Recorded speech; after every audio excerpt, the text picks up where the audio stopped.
இனி பிடுங்க முடியாது, இனி அழிக்க முடியாது.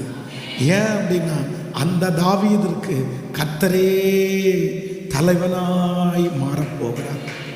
ஆமென். உங்களுடைய மனசில் குழப்பம் இருக்கலாம். ஒருவேளை 3 மாதத்துக்கு ஒரு டைம் இந்த மாதிரி நடந்துகிட்டே இருக்குது. இப்படியே நடந்துருமா? என் காலம் முழுதும் இப்படியே நான் சண்டையோடே வாழணுமா? என் காலம் முழுவதுமே இப்படியே நான் ஏறி ஏறி இறங்கிட்டே இருக்கணுமா? சமாதானமும் குறைவும் இந்த மாதிரி வந்துட்டே இருக்கணுமா?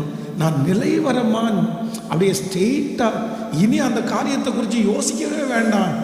இனி அந்த காரியத்தை குறித்து நான் இனி திங்க் பண்ண வேண்டியதில்லை. அது முற்றிலுமாக சரியாயிடுச்சுன்னு நான் எப்போ நினைக்க போகிறேன்னு உங்கள் மனசு எதிர்பார்த்துட்டு இருக்கலாம். ஆனால் இந்த மாதம் ஆண்டவர் வாக்கு கொடுக்குறாரு, உங்களை நான் நினைக்க வைப்பேன். இனி அந்த காரியத்தை குறித்து கவலைப்படாத அளவிற்கு, இனி அது பிடுங்கப்படும் என்கிற அந்த எண்ணம் இல்லாத அளவிற்கு, இனி யாருமே